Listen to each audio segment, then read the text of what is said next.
Hello everyone, and welcome back to the English Day podcast. We're diving into a topic that's super relevant in 2025. How listening to English podcasts can be one of the most effective ways to learn and improve your English. Gone are the days of monotonous grammar drills. By 2025, AI breakthroughs and adaptive learning techniques have remarkably transformed how we acquire English skills. Alex, what's been the most groundbreaking change you've observed thus far? Well, interactive podcasts have really taken the front seat.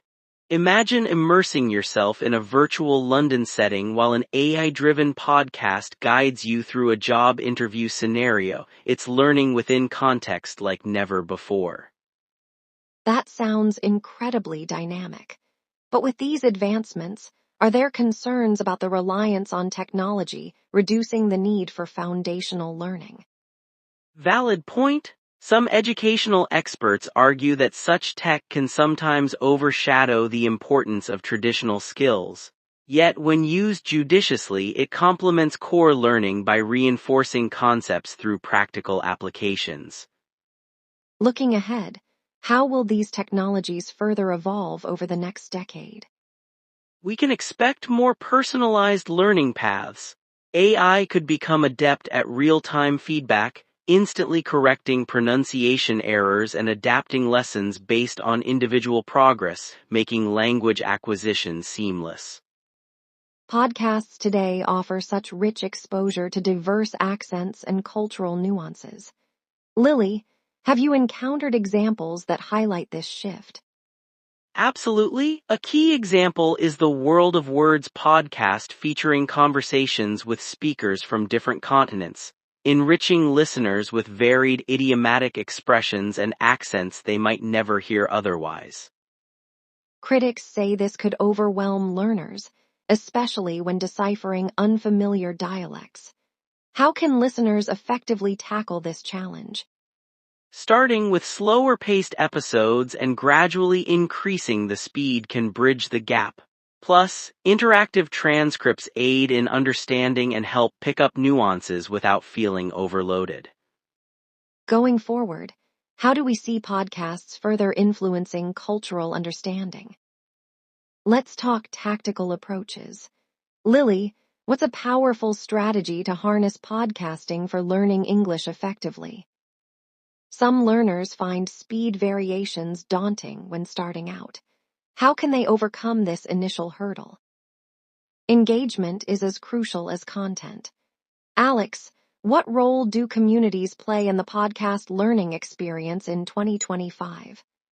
The future likely holds integrated platforms where language learners can simultaneously engage in live discussions, partake in tutor-led sessions, and collaborate in practice debates, offering an enriched, holistic learning environment. Podcasts have become an educational phenomenon in 2025, with millions turning to audio content for learning. Alex, why do you think this medium has exploded in popularity? Well, Lily, the flexibility of podcasts plays a huge role. Unlike traditional media, podcasts are accessible on demand, allowing learners to integrate language practice seamlessly into their daily routines. That's a crucial point. I once read about a commuter who transformed their travel time into a mini language lab by simply tuning into daily podcasts. But are there any drawbacks to this approach? Good question. One downside could be screen fatigue, ironically.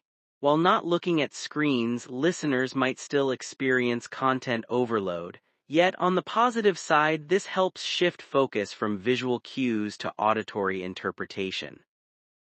Interesting. Looking ahead, how do you envision podcasts evolving further to assist in language learning?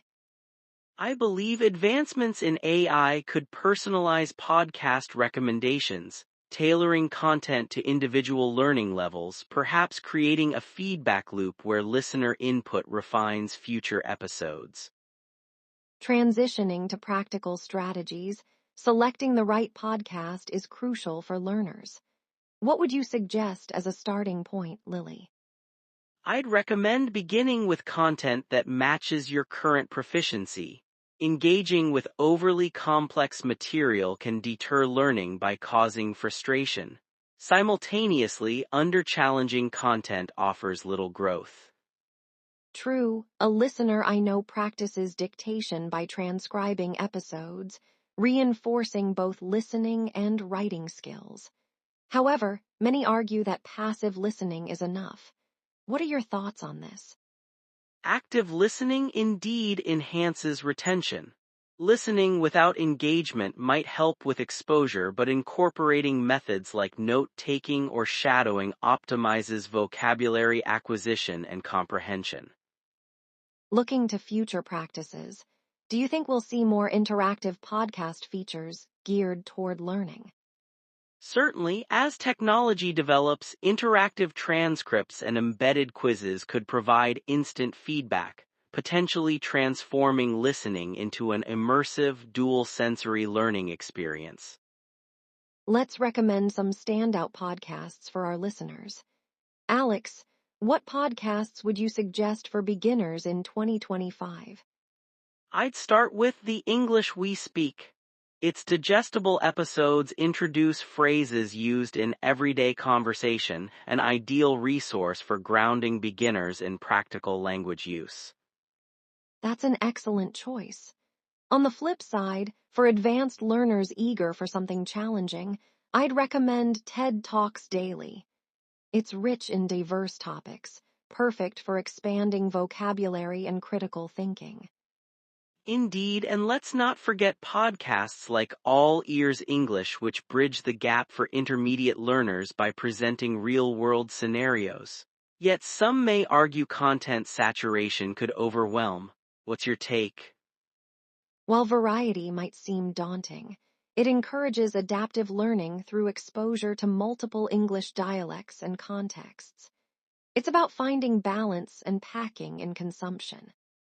Precisely, and moving forward, we might see podcast platforms offering curated playlists that cater specifically to language learning, integrating progression plans into the user experience. Finally, let's highlight success stories from real learners. Alex, do you know any impactful examples? Absolutely. I recall a student from Japan who, by listening to English podcasts 30 minutes daily, significantly improved his job-related communication skills within 6 months. That's remarkable. I have a similar story about a Brazilian engineer whose pronunciation and confidence were transformed through regular podcast engagement. However, some critique that podcasts alone can't ensure fluency. Your thoughts? I foresee a greater emphasis on integrating technology with traditional learning, perhaps through hybrid models that leverage podcasts for sensory-rich educational experiences tailored to individual needs. So, to summarize, listening to English podcasts in 2025 is one of the most effective ways to learn the language. It helps with listening comprehension, pronunciation, vocabulary, and even confidence. And don't forget to subscribe to the English Day podcast for more tips and fun discussions on learning English. Thanks for tuning in, everyone. Keep practicing, keep listening, and we'll see you in the next episode.